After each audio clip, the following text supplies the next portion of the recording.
Hello everybody. Today we are going to delve deep into the aspect of pain and pleasure according to the teachings of Nisargadatta Maharaj. The questioner is unhappy. He is facing restlessness and wants to pursue pleasure and avoid pain.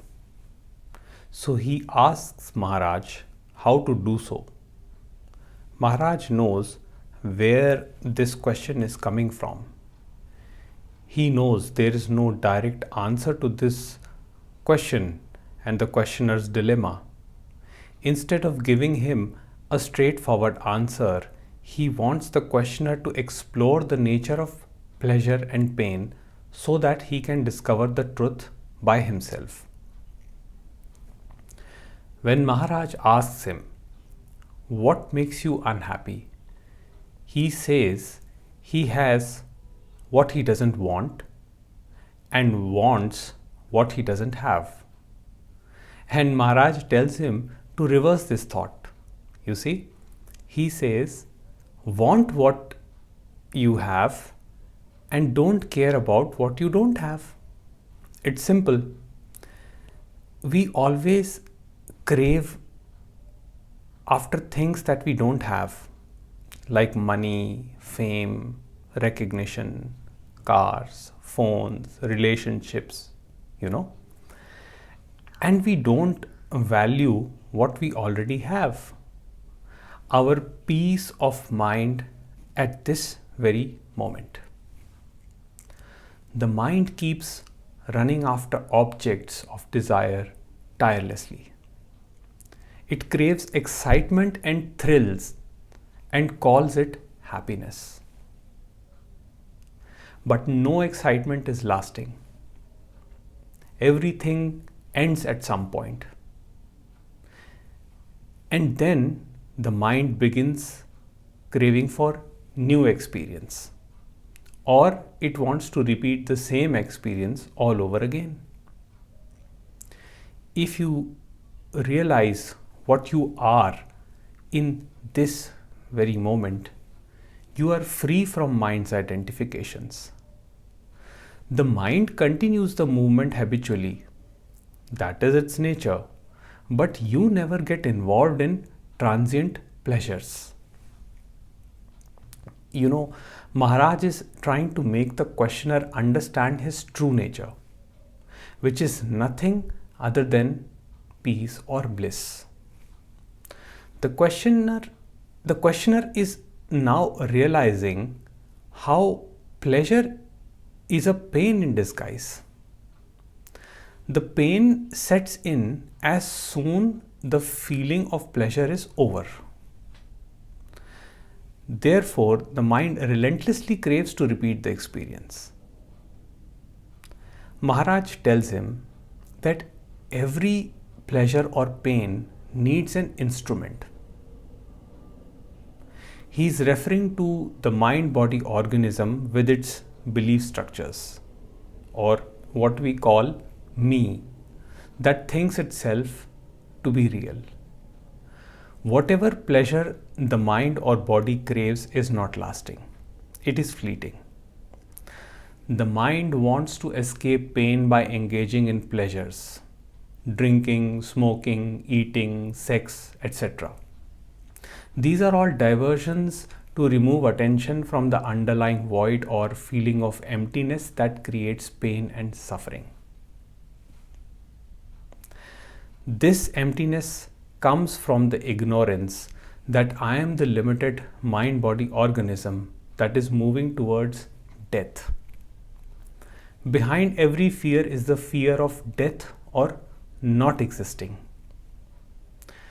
But you see, what we fail to understand is that we cannot not exist, because existence or being is our true nature. So all of this pain that the questioner is concerned with is because of bodily identifications. Now, I am going to quote Maharaj as he goes deep into this aspect. So, I am quoting his words from the book I Am That. He says, Pain is the background of all your pleasures. You want them because you suffer. On the other hand, the very search for pleasure is the cause of pain.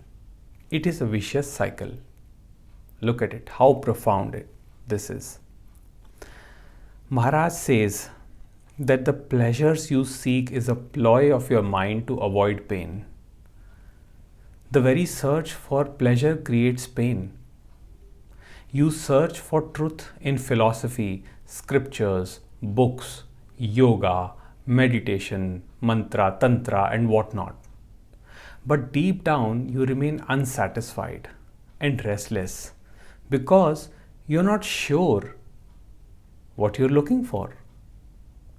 You chase concepts, theories, and beliefs in search of your personal idea of truth, evading the reality that lies in front of you. It is right here in this very moment, your own being.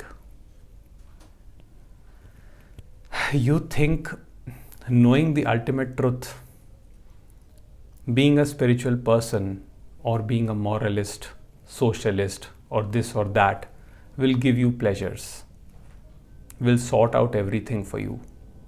But all of that comes from the thinking mind that doesn't know what it truly wants, and hence the pain. When you read spiritual books or listen to discourses, you feel good about yourself, but that is all temporary.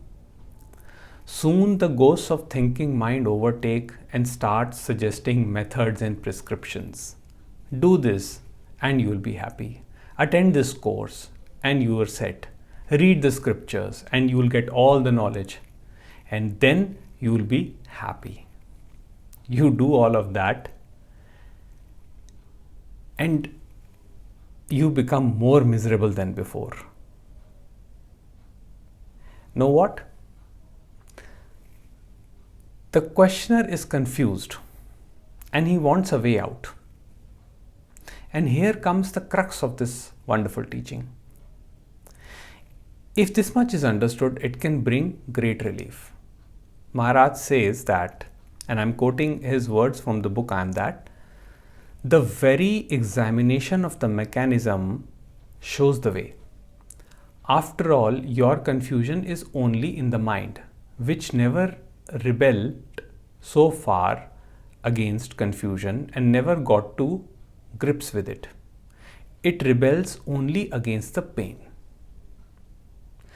Then Maharaj further goes on to say, be alert, question, observe, investigate, learn all you can about the confusion, how it operates, and what it does to you and others. By being clear about confusion, you become clear of confusion. What Maharaj is telling the questioner is to see where the confusion comes from. He is constantly pointing the questioner to one truth. The mind's nature is to stay confused. It does not seek clarification to end confusion. It wants to expand by creating more confusion. That is how the ego mind tricks us. As spiritual seekers, we look for answers but never look at the source of questions that create confusion. The mind can never be satisfied with the answer. Why? Because movement is its nature. So for every answer, it creates more questions. And the cycle of questions and answers is never ending. Nothing satisfies the mind. Only when we start experiencing the never-ending pain of the restless mind do we start seeking a solution. We mistake it to be like any other worldly problem. Worldly problems have worldly solutions. Mind's problem has no solution in the world.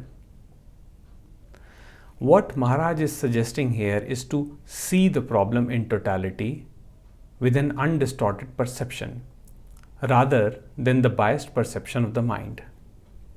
But keep in mind that he is not implying that you do this as a practice.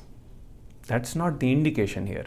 Maharaj is not advocating a method or prescription to end psychological suffering. He's trying to bring your awareness to how your mind operates, how it does drama and gives justification for what happens based on its identifications. Pain and pleasure are a part of duality created by the mind. Hence, there is no truth to either of these. Suffering happens when we cling to one part and condemn the other. For example, I start identifying with a political ideology. I will literally condemn the other contradicting ideologies.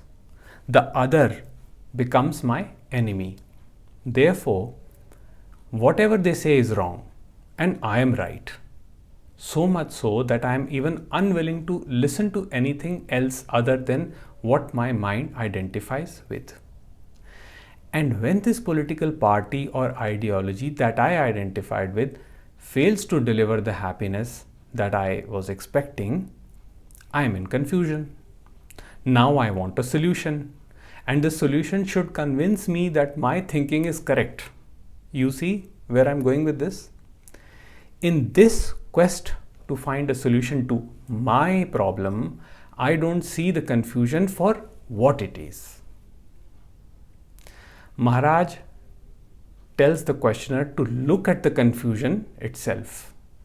Stay put with that confusion and see where the pain is arising from.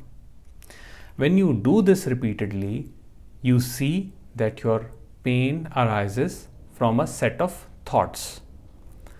Being aware of this mechanism in and of itself brings relief from pain. What you see with an unfiltered perception frees you from its influence. That's why Maharaj says, by being clear about confusion, you become clear of confusion. So that's it for today, guys. I'll see you next time. Take care and bye.